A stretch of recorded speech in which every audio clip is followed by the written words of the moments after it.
Hi, Julie here to help you be human, tell stories, and sell stuff. Wanted to share with you how I worked on a piece that I sent out in a sample. You may have seen it, and if you haven't, I'll drop a link where you can go and get a copy of this, which compares it to a less effective email.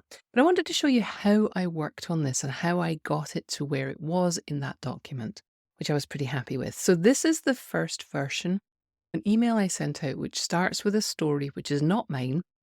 It's a story from people in public life, and that's a totally legit way to find your stories as long as you can tie it to your audience's experience. In the first version I sent out to my creative writers, I was not trying to get them to click on anything. This was just the introduction to a paid newsletter where I was going to teach them a lesson afterwards. It is a story, but it's very factual. I tell them a little story about the Apollo astronauts, and it's chatty and it's meant to get them thinking. But you'll notice if you pay attention, there's not much in the way of imagery here. You can't picture this really unless you've got a really good imagination. I'm not doing anything to encourage you to build pictures in your mind. You're getting to know me because I know astronauts are made of all the right stuff and all that. That's chatty, that's my voice, that's fine. This is also pretty hard to read. It's just words. There's no bulleting, there's no bolding, and it goes on. As I went to send it to a different audience, a colder audience, it mattered a lot more to me to pull them in at the beginning. I realized what I needed to do is not start with the fact. I needed to paint a picture in their heads so that they could see it. And what's the most iconic picture of a moon mission? It's Neil Armstrong coming down and taking that one small step. You can picture that without even trying. In fact, I defy you to try not picturing that. So, even though the camera was a lot better by 1972, and it wouldn't have been as nearly as grainy as the Apollo 11 mission, I start with the camera showed a grainy picture of the astronaut backing down the ladder. And I have Martian dust in here because I was getting carried away, but it was the moon dust. I have to change that later. But I was thinking about an image that I could conjure up for you, which you wouldn't be able to help but picture. So anything that's relatable to people is a really great way to plant a picture in their head. But you have to also describe it. You can't just say, picture a moon landing, right? I'm conjuring up a grainy picture of an astronaut backing down a ladder, placing his boot on the dust. And then there's a little twist here, but this time, nobody outside of Mission Control was watching live. So everybody saw Neil Armstrong put his foot on the moon. Nobody saw John Young and Charlie Duke do it. Most of your emails are either your family asking your stuff, people telling you why their product is good, people telling you you have to do things.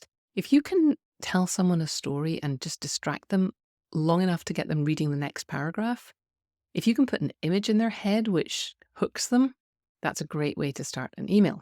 It's not the only way, but it is a good way to get into your story.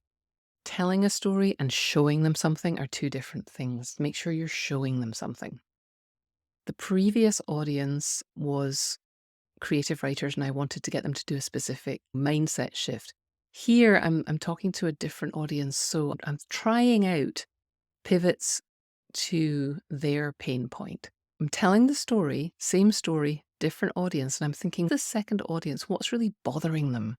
And how can I turn this story about people not being paid attention to, even though they're doing amazing things, into something that will be positive for this other audience? I've given them a picture, I've given them the setting, I've given them characters here. Now I want to get to the action. They did more exploration and more science than Armstrong, Aldrin, and Collins. And now I'm getting to the problem, the obstacle to their success in one definition of success. They weren't first. And the response from the public was overwhelming. So that's the key, that as I'm writing this for people who want to get their words heard by other people, this is the part that's going to start to resonate with them. And then I pivot. So I'm pivoting here to starting to introduce the problem that not the astronauts have, but the problem that my audience has, which is that their work isn't getting seen or applauded. It's not getting recognized. It's not getting them what they want from doing the work. So then I reassure them, I remind them we can't all be first, we can't all win prizes. But doing the work is the important part and adds these things to your life. So I'm encouraging them, and then I'm moving into the action. I don't want them to just read it. I want them to take an action. So the action I want them to take is I want them to download this new thing that I have for them. So I want them to download the Importance of Celebrations workbook. That's what I'm asking them to do. I'm working that after the pivot where I take the story and I relate it to their pain point and why it matters to them. And I tell them a thing and then I say, I have a tool that will help you. Go get it now. I love a PS. I think it's an amazing way. It plays into psychology because it plays into the recency effect. And also people skim read. And if you have a PS that's pulled out, people will read the PS. This is my first attempt at the PS. I've got a cute fact about Charlie Duke, who is still the youngest man to have walked to the moon, even though he's 87 now. So I'm like, okay, so that's a start. I want to surprise them at the end. I want to keep this story in their mind so that they remember the lesson I taught them. So I'm putting this in the PS. It's not quite right yet, but I'm getting somewhere. This is my first attempt to make it scannable. Now, a big, long block of text nobody reads. So one of the tricks is lots of paragraphs. It works really well on the screen. I do that all the time. The other thing that works really well is bullet points. I also randomly bold sentences quite often in emails. You'll see that throughout my stuff. But these bullet points, the eye will go to these, and this is where you can really pack some punch. So these are the things I want them to remember. I'm getting closer. I've got the original text down here. I've copied it up here. I've formatted it in a way that I'm happier with. I'm like, okay, this is a lot more readable. This is going to get bumped to another line, but we're getting there. I've still got this kind of a long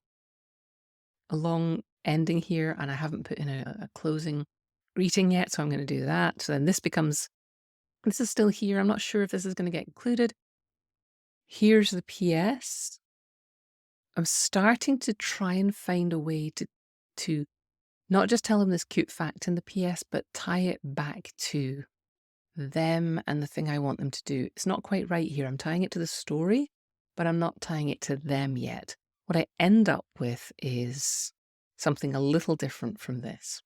After I've got it in the shape that I want it, I've got the flow of the thing. I'm telling the story, I've got an image, I'm pivoting to their pain point, I'm telling them to take an action, and then I'm giving them a cheeky little PS that asks them a question that gets them thinking, which means that as they move on to the next email, they're still thinking about my email because I've asked them that question. Now I want to tweak, because this is still quite a lot of words. And in the next video, I'll show you exactly how I cut words to make this not just clickable, but bite-sized, all of which leads to people reading more, clicking more, and frankly, buying more. So watch that next video now. And to see the original comparison of this email and a much less effective email, come on over to julieduffy.com/click and download the Clickable Content Report.